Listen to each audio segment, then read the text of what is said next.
Okay, real quick, we got a part two on here because something excellent just occurred to me when I would normally be off rustling through MDF for things I need to build for the workshop. But a very beautiful ghost story came to mind just now, and so we're going to either have it be its own thing or combined with another thing in a bigger picture universe thing. Whatever. But, so it's part two on this, which is fine. There's nothing to draw, so I can just let it go and not have to worry about photographing it. You don't have to photograph stuff that's got a graphic on it. As you can see, the table washed off pretty nice. I just splashed some like just juice on there, like a drop or two of juice in the water. It was like 80-20 water to mango juice, and just like wiped it with this cotton rag and then this cotton ball, and then realized my fingers were just as stained as this, so I oranged it. And while I was oranging it, some stuff occurred to me that made just everything so heartbreaking and sad, and just a wonderful ghost love story. And so the way it occurred to me was something that happened in a discussion the other night, mixed with another movie that really fucked me up in terms of timing and moving parts and way the story was unfolded. And Second Detective is a key word to something where I just can't remember the actor's name, so I decided to take what I would remember him being in.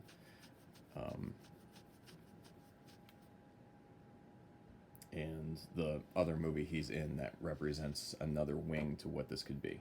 So, without saying too much, because I kind of want to keep this under wraps for a bit, and then maybe Dan could talk to Mike Flanagan or something. And someone else can just make it, and I get a little writing credit. So, Second Detective and Willis. Just name the decade and species. And the thing is, like, I could write just an album that's the story, and that could be the proof of concept of the story. And the people that know the album and know a movie is based on an album. I don't want to say the movie's based on the album. Like, I would like there just to be a tie-in. Like, it explicitly follows it, like a Coen Brothers script.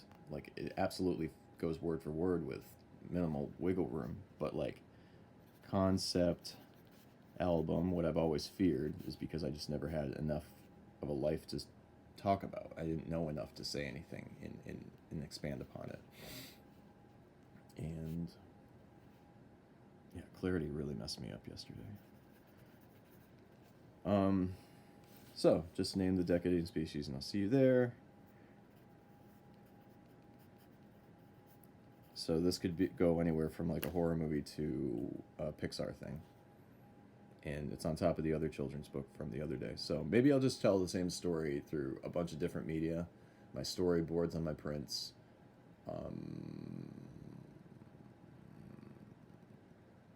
The storyboards with my prints. Like this ghost story would definitely be able to use that one storyline from the prints. So it's like every bird with one stone. I'm like Audubon. I am the anti-Audubon. It's just birdshot. Just everything is birdshot. That's a good way to look at it. And I'm just trying to wrangle things. So yeah, the stuff erased off pretty good, and I didn't hit it. The Sharpie will need probably a sponge. I'll need a sponge that I just keep in a little case of alcohol that I can, like, when it gets really dark, I can like let it evaporate, I guess. We have some SOP stuff I added later on about the adding alcohol sponges to the workflow. Maybe do some unique wipe downs, get some textures going for one-off prints while cleaning. So neither pixels nor pigment are wasted. Oh god, that was a heavy That was a heavy moment when that plot twist hit me.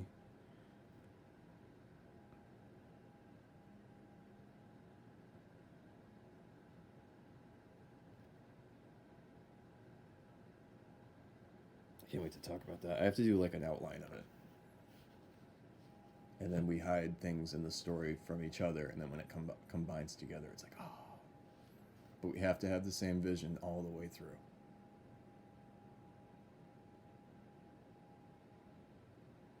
I've always wanted to write a horror movie with Alicia. It's so funny. Hey man, at least I'm not. At least this isn't 10 years from now. You know what? I've been trying to figure out that figure of speech for a very long time. That sentiment into something that's like an elevator pitch. At least it's not already 10 years from now. Oh man, and then I collect this all up into a living lyric document, because as I have like collaborators and I've got other lyrics sitting around, like someone's gonna be like, well, can we say something else different there? I was like, all right, go ahead, look through the book, see what's in there that might fit, and I'll be able to find a facet for it, you know. Platonic solids, man. I don't like the idea that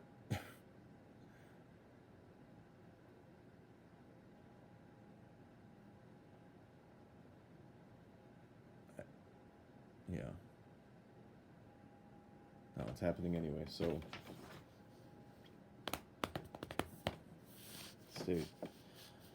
stay hard, man. Stay firm.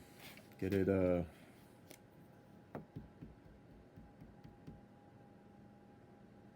see where we're at. 7 minutes here, okay. Alright, just drifted a little bit. Drifted a little bit there, and I've been dropping words a lot lately. It's a little concerning, but I think I've found a way to spill my brain in a contained place, like when you dump a bunch of Legos but into a tray, and I'm like, okay, fine, and I'm not worried about stuff falling off the table, you know.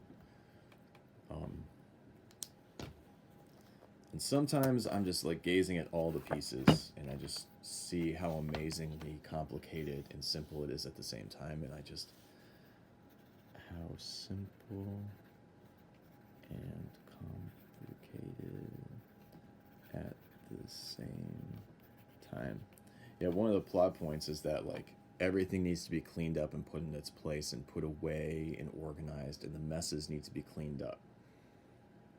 Not in an OCD way, but just like get it back to an organized spot where it makes someone else can find something in 10 seconds. You know? And that's what he did.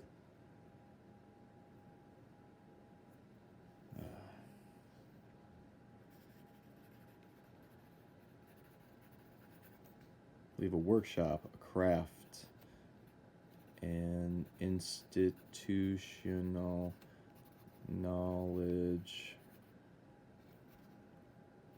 without a campus. You know, the point of sharing what you know about.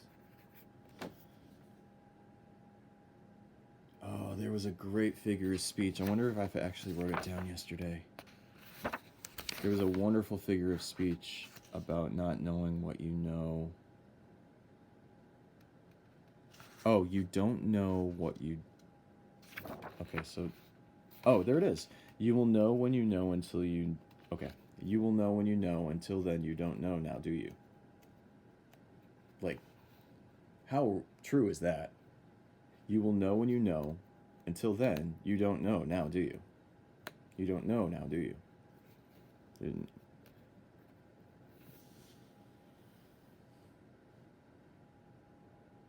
But know until then. You don't know now, do you? No, that's not. That's gilding the lily. You know, that's a little bit beyond. I actually need to do a gilded Lily finally. Like, just explains everything, and it's just so funny. And I just want Paul to say, "Wait, you gilded the lily?" Like, yes, I did. And I finally did it for, in a way that is the exception to the rule, because we got that sweet gold paint that this was on. You can see the reflection anyway. So, all right.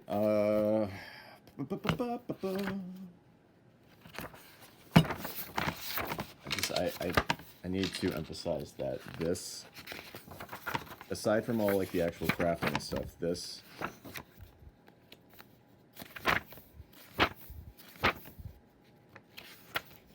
all spilled out of my brain in the last 24 hours.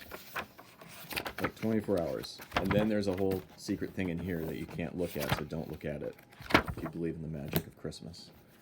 And I cannot it literally, like, dumping out all the jewelry and beads and stuff, and then just having it there, the Legos, the nuts and bolts, just putting things where they belong.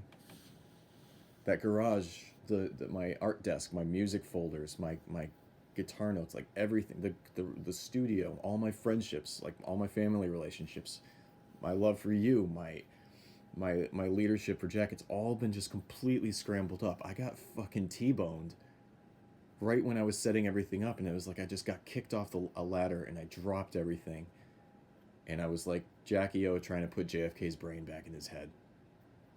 And I just can't fucking believe that it's been this. All of this has been waiting for me. Once everything was just kind of lined back up. So I'm 12 minutes is good.